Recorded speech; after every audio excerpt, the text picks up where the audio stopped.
রিকশায় আসার কথা, কিন্তু এটা নির্বাচন কমিশনের তাদের ত্রুটির কারণে অথবা তাদের সীমাবদ্ধতার কারণে তারা প্রার্থী চূড়ান্ত করার আগেই ব্যালট দিয়ে দিচ্ছে মানুষের কাছে। ডক্টর ইউনূসও পারলেন না সুষ্ঠু নির্বাচন আয়োজন করতে। অভিযোগ উঠেছে শুরু থেকে নাকি তিনি বিএনপির পক্ষে কাজ করছেন। এমনকি নির্বাচনের ফলাফল ঘোষণাতেও ভোট কারচুপির অভিযোগ উঠেছে। জামায়াতের আমির সাহেব 20,000 ভোটে এগিয়ে থাকা সত্ত্বেও কেন বিএনপির মিল্টন ফেসবুকে নিজের বিজয়ের ঘোষণা দিলেন, বিজয় মিছিলের আহ্বানও জানালেন।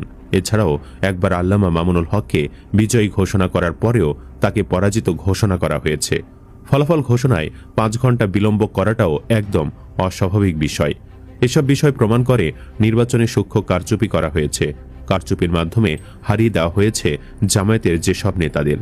তাদের সম্পর্কে আলোচনা করব আমাদের এই ভিডিওতে। বিস্তারিত জানতে ভিডিওটি না টেনে শেষ পর্যন্ত দেখতে থাকুন। নাম্বার 1, মামুনুল হক। ঢাকা 13 আসনে বাংলাদেশ খেলাফত মজলিসের আমির মামুনুল হককে সরিয়ে বিজয়ী ঘোষণা করা হয়েছে ববি হাজ্জাজকে। নির্বাচন কমিশন বলছে তিনি পেয়েছেন 88,387টি ভোট। তার নিকটতম প্রতিদ্বন্দ্বী জামায়াত ইসলামী নেতৃত্বাধীন 11 দলীয় নির্বাচনী জোটের রিকশা প্রতীকের প্রার্থী মামুনুল হক পেয়েছেন 86,700টি ভোট। তাদের ভোটের ব্যবধান 2,320। এদিকে ত্রয়োদশ জাতীয় সংসদ নির্বাচনে ঢাকা 13 আসনের ভোট গণনা নিয়ে অনিয়মের অভিযোগ তুলে নির্বাচন কমিশনে আবেদন করেছেন বাংলাদেশ খেলাফত মজলিসের আমির মাওলানা মামুনুল হক। শুক্রবার দিবাগত রাত 3টার দিকে তিনি আগারগাঁওয়ের ইসি ভবনে যান। এর আগে রাত 2টার দিকে সংশ্লিষ্ট রিটার্নিং কর্মকর্তার কার্যালয়েও অভিযোগ দেন তিনি। ফল ঘোষণার পর সংক্ষুব্ধ হলে আদালতেও যাওয়ার সুযোগ রয়েছে। আদালতের নির্দেশনা অনুযায়ী প্রয়োজনে পুনরায় ভোট গণনা করা হবে। অভিযোগের বিষয়ে তিনি বলেন, ঢাকা 13 আসনে 9 জন প্রার্থী ছিলেন। ব্যালটের এক পাশে 5 জন এবং অন্য পাশে 4 জনের নাম ছিল।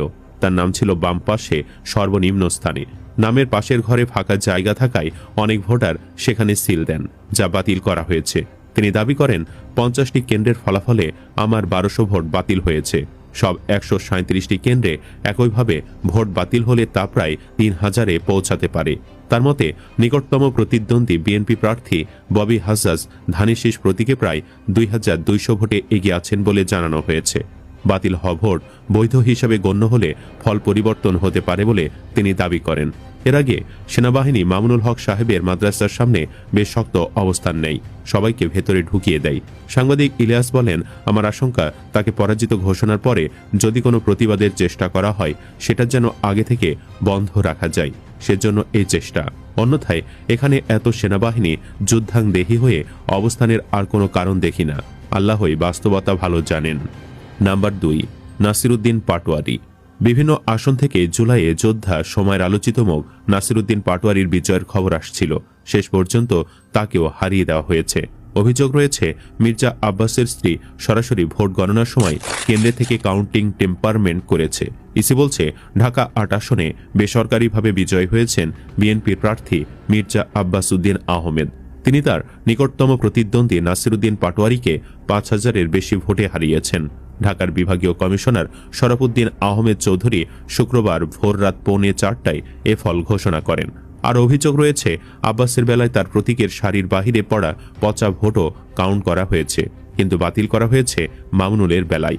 তাই 2 আসনেই পুনরায় ভোট গণনা প্রয়োজন। নাম্বার 3, মিয়া গোলাম পরোয়ার। খুলনা 5 আসনে জামায়াত ইসলামী সমর্থিত প্রার্থী ও দলের সেক্রেটারি জেনারেল মিয়া গোলাম পরোয়ারকেও হারিয়ে দেওয়া হয়েছে। জেলা নির্বাচন কার্যালয় সূত্রে জানা গেছে, ধানের শীষ প্রতীকে মোহাম্মদ আলী আসগর পেয়েছেন 1,47,658 ভোট। অন্যদিকে দাড়িপাল্লা প্রতীকে মিয়া গোলাম পরোয়ার পেয়েছেন 1,44,956 ভোট। 2 প্রার্থীর মধ্যে ভোটের ব্যবধান ছিল 2,702। ভোট কারচুপির বিষয়ে জামায়াতের এই হেভিওয়েট প্রার্থী বলেন, জনমনে এবং সোশ্যাল মিডিয়ায় ইলেকশন ইঞ্জিনিয়ারিংয়ের একটি আশঙ্কা শোনা যাচ্ছে। কেউ কেউ বলেন, যখন কোনো দলের সম্ভাবনা দুর্বল হয়ে যায়, টাকা দিয়ে বা ভয় দেখিয়ে কাজ হয় না, তখন ইলেকশন ইঞ্জিনিয়ারিংয়ের একটা আশঙ্কা অনেক জায়গা থেকে শোনা যাচ্ছে যে ভোট কারচুপি হয়েছে। প্রশাসনের উচিত এই জায়গাগুলো থেকে সত্যতা যাচাই করে ব্যবস্থা নেওয়া। এদিকে জাতীয় সংসদ নির্বাচনের কয়েকটি আসনের ভোটের ফলাফল ঘোষণায় বিলম্ব হওয়া নিয়ে প্রশ্ন তুলেছেন জামায়াত ইসলামীর আমির শফিকুর রহমান। বৃহস্পতিবার রাত 11:15টার দিকে ঢাকার মগবাজারে দলটির কেন্দ্রীয় কার্যালয়ে এক সংবাদ সম্মেলনে তিনি বলেন, এখন পর্যন্ত বেশ কিছু আসনে আমাদের জানামতে আমরা এগিয়ে আছি, গণনাও কমপ্লিট, কিন্তু স্থানীয়ভাবে যারা রিটার্নিং অফিসার আছেন তারা ঘোষণা দিচ্ছেন না, ঝুলিয়ে রেখেছেন। আমরা বুঝতে পারছি না এটা কেন। তিনি অভিযোগ করেন, ওয়েবসাইটে কে কয়টা আসন পেয়েছে সেটা দেওয়া হলো, মাঝখান থেকে উধাও হয়ে গেল, আবার নাই। আমাদের লোকদের বসিয়ে রাখা হলো দীর্ঘ সময়। এই একটু আগে 10-12টা কেন্দ্রের বেসরকারি ফলাফল ঘোষণা করেছেন। ফলাফল বিলম্ব প্রসঙ্গে তিনি বলেন, এই যে কিছু আসনে ইঁদুর বিড়াল খেলা, এমনকি ঢাকা 8 আসন এখনো ঝুলে থাকবে কেন, সেখানে কি হচ্ছে এটা আপনারা সাংবাদিকরা জানেন। এ বিষয়গুলো সুস্থ ধারার রাজনীতির পরিচয় বহন করে না। নির্বাচন কমিশনের প্রতি দ্রুত পূর্ণাঙ্গ ফলাফল প্রকাশের আহ্বান জানিয়ে তিনি বলেন, নির্বাচন কমিশন আশ্বাস দিয়েছে তারা 13 তারিখের মধ্যে পূর্ণাঙ্গ ফলাফল জানাবে। আমরা সেটা দেখার অপেক্ষায় আছি। তারা দিলে ভালো, না দিলে আমরা সঙ্গত সীমা পর্যন্ত অপেক্ষা করব। এই সামগ্রিক বিষয়গুলো খতিয়ে দেখে নিজেদের চূড়ান্ত দৃষ্টিভঙ্গি প্রকাশ করার কথা জানান তিনি।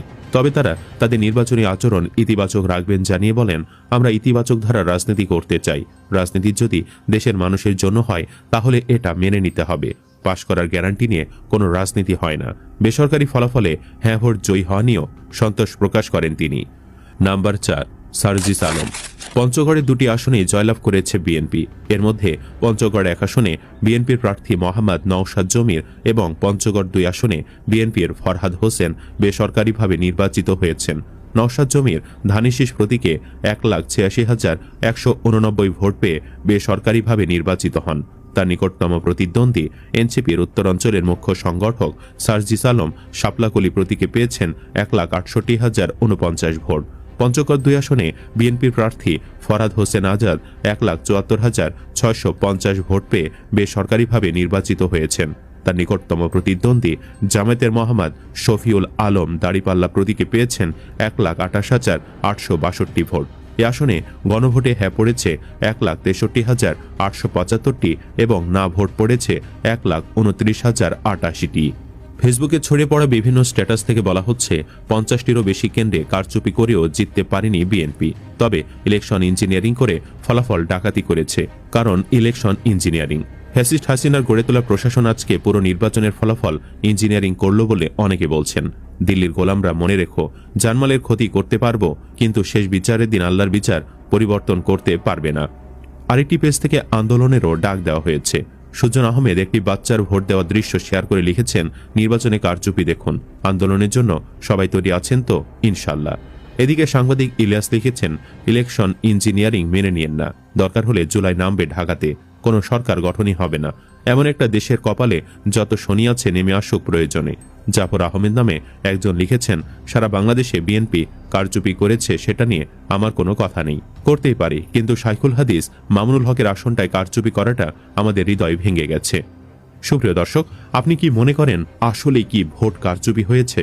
কমেন্ট বক্সে ইয়েস বা নো লিখে জানিয়ে দিন আপনার মতামত। ভিডিও ভালো লাগলে লাইক দিন এবং চ্যানেলটি সাবস্ক্রাইব করুন। ধন্যবাদ।